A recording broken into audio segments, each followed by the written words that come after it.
उदय सामंतची पण पार्टनरशिप मला सोशल मीडियाच्या काही लोकांना माझ्या मित्रांना विनंती करायची आहे. एवढा चिंतीचोर उदय सामंत की एखादा प्रकल्प जर माझ्या चिपळूणकरांच्या आणि कोकणवासियांच्या मुळावर उठणार असेल तर राज्याचा उद्योगमंत्री म्हणून सांगतो की तो प्रकल्प कधीही आपल्या परिसरामध्ये हे सगळं करत असताना त्याची आपण माहिती घेतली पाहिजे. नक्की तो प्रकल्प काय चाललेला आहे. मग अशी मला कोणीतरी खेळला सांगितलं की ते केमिकल तयार पण झालं. ते तयार झालं मला माहित नाही, तुम्हाला कसं काय कळलं?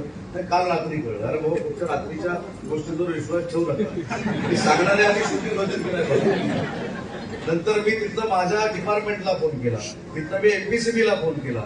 तर आपल्या सगळ्या पदाधिकाऱ्यांना माहिती पाहिजे म्हणून चर्चेला हा मुद्दा भविष्यामध्ये येणार आहे म्हणून सांगून ठेवतो. कुठेही मॅन्युफॅक्चरिंग चालू नाही. फ्लोरिन क्रिएट करण्याचं काम फक्त इथे चालू आहे. जी कंपनी इटलीमध्ये होती त्या इटलीच्या सगळ्या मशिनरीला केंद्रीय प्रदूषण बोर्डानं मान्यता दिलेली असेल की नाही त्या तपासतोय.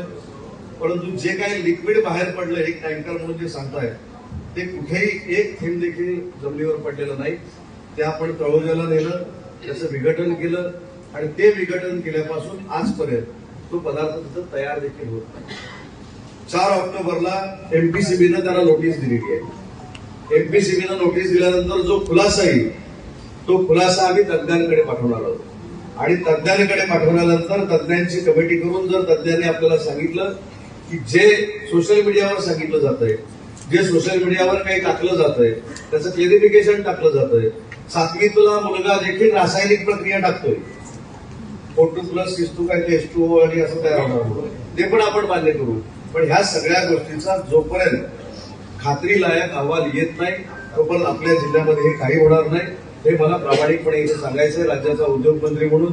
खरं तर उद्योगमंत्री म्हणून जमीन देणं आणि इंडस्ट्री सुरू करणं इथपर्यंत माझ्याकडे आहे. बाकीचा सगळा विभाग जो आहे तो जिकडे साहेब तुम्हाला माहित असेल पर्यावरणाकडे जातो. तरी जिल्ह्याचा पालकमंत्री म्हणून मी सगळी माहिती घेतलेली आहे. चिपळूणकरांनी नाही, जिल्ह्यातल्या सगळ्याच लोकांनी पालकमंत्री म्हणून माझ्यावर विश्वास ठेवावा की कुठेही वाईट जर होत असेल तर मी पालकमंत्री म्हणून ते व्हायला देणार नाही. हे मुद्दाम मी चिपळूणमध्ये येऊन सांगतोय कारण उद्यापासून परत काहीतरी टुकटुक फार करतो धरले. सोशल मीडियावर टाईप करायचं आणि पुढे पाठवून द्यायचं. पुढचा लेखक त्याच्यात काहीतरी ऍड करतो तो पुढे पाठवतो. पुढचा लेखक त्याच्यात अजून काहीतरी H2O टाकतो तो पुढे पाठवतो. परवा मला रात्री 3 वाजता फोन आला, साहेब तो व्हिडिओ वाचा. एक कोणतरी असा माणूस आहे आणि तो काहीतरी हिंदीमध्ये की मराठीमध्ये काहीतरी सांगतो. मी तर खरं आजारपणात उठलो होतो तर रात्री 3 वाजता नाही जिल्ह्याचं असं होणार आहे, जिल्ह्याचं तसं होणार आहे म्हटलं. रात्रभर